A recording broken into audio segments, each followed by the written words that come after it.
Language, Grade 1, Quarter 2, Week 1, Day 1.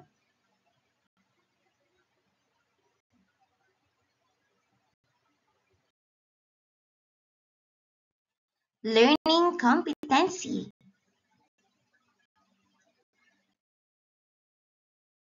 Talk about one's personal experiences a school.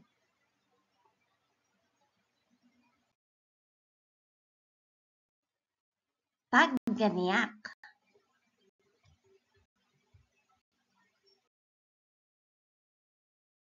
Magandang araw sa inyong lahat.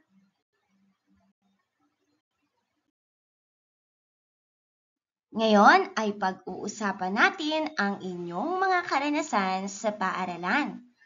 Alam kong bawat isa sa inyo ay may mga magagandang alaala at masasayang kwento.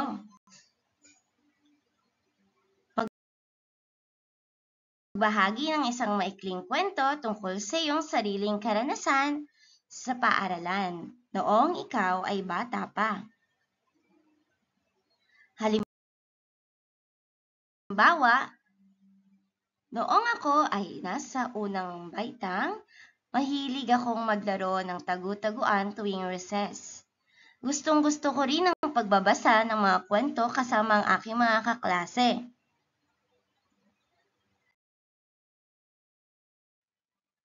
Ikaw, ano ang paborito mong bahagi ng araw sa paaralan? Ano ang pinakagusto mong gawin kapag recess? Sino ang iyong paboritong kaibigan sa paaralan? Ang galing ng mga kwento nyo. Masaya ako na marami kayong natututunan at nag-e-enjoy sa paaralan. Para sa paglalahad, alam nyo ba, bawat isa sa atin ay may natatanging karanasan sa paaralan. Ang mga karanasang ito ay maaaring masaya, nakakalungkot o minsan nakakatuwa.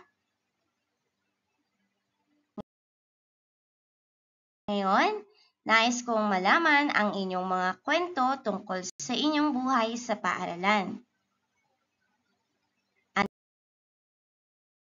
Ano ang iyong paboritong asignatura at bakit?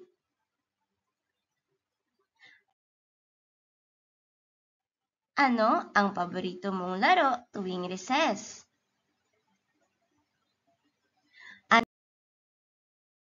Ano ang pinakamasayang araw mo sa paaralan? Sino ang iyong mga kaibigan at ano ang ginagawa ninyo nang magkasama? Ang saya ng mga kwento nyo. Maraming salamat sa inyong pagbabahagi. Sana ay patuloy kayong magkaroon ng magagandang karanasan sa inyong pag-aaral dahil dito sa ating paaralan.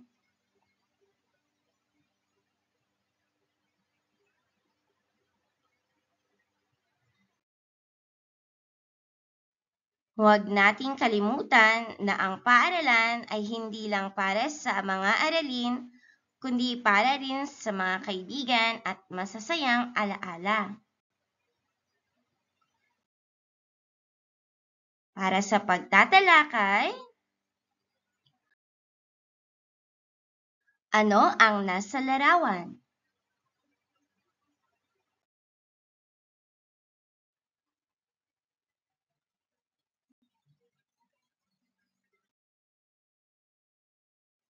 Ano naman ang nasa kasunod? Ano ito?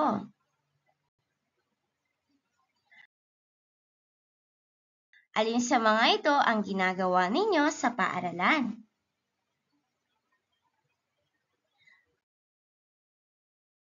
Ano naman ang nasa larawan?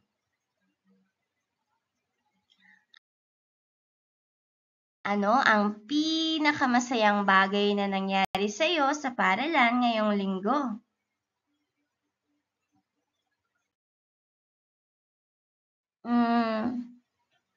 Ano kaya ang nasa larawan?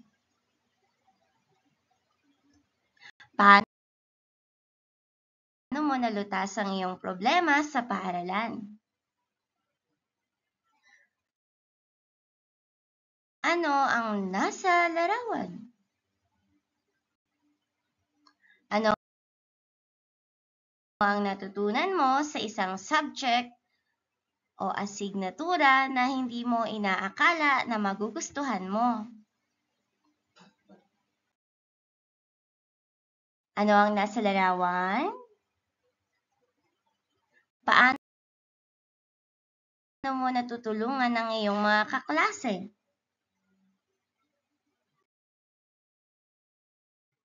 Ano ang nasa larawan? Ano ang gusto mong gawin pa sa paaralan?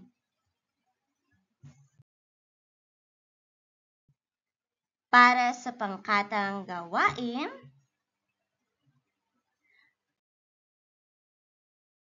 para sa unang pangkat, paano gumawa ng isang poster na nagpapakita ng inyong karanasan sa paaralan. Para naman sa ikalawang pangkat, isalaysay ang inyong mga karanasan sa pamamagitan ng roleplay o pagpapanggap.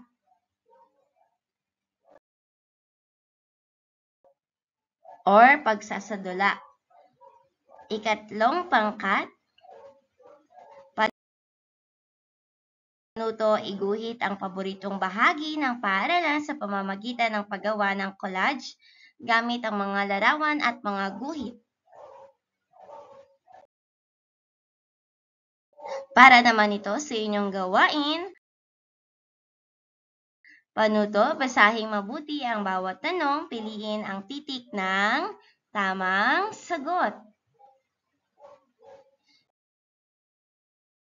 Number 1. Paano mo natututunan ang isang bagong bagay? A. Sa pamamagitan ng pakikinig sa guro. B. Sa pamamagitan ng pagbabasa ng mga libro.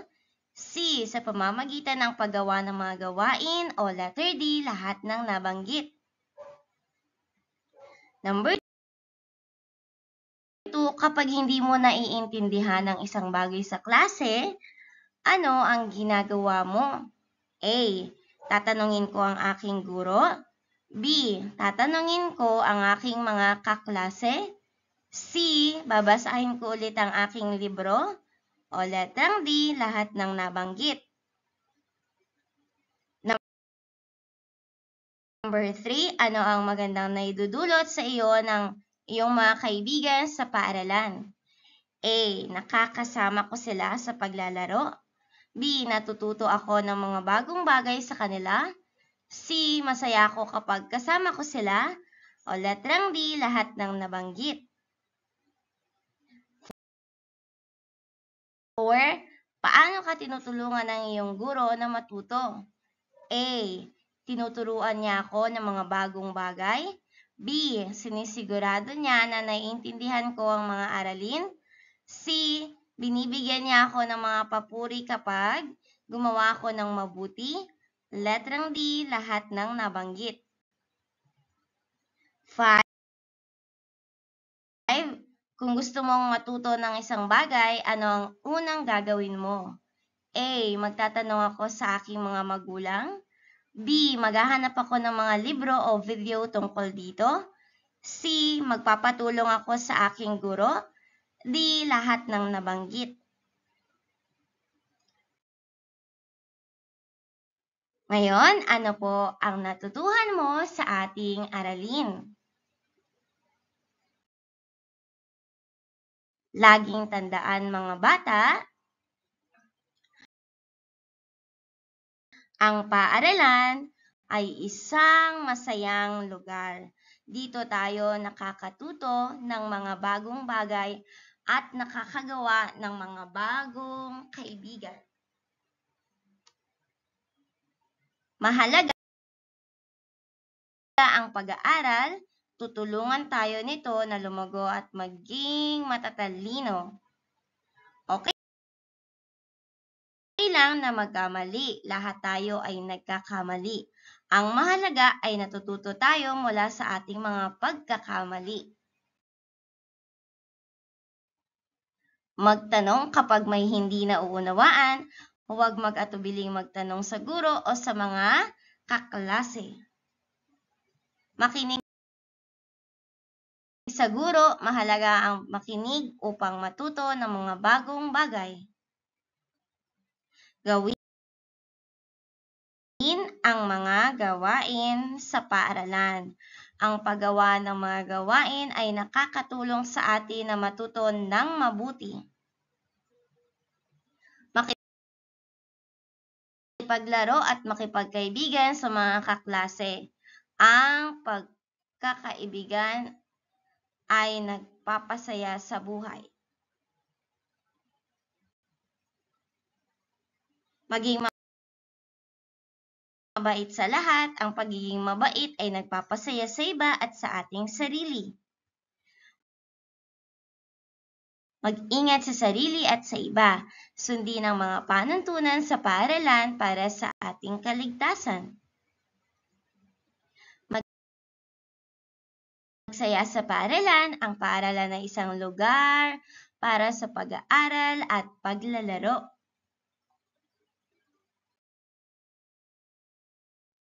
Maraming salamat sa pakikinig.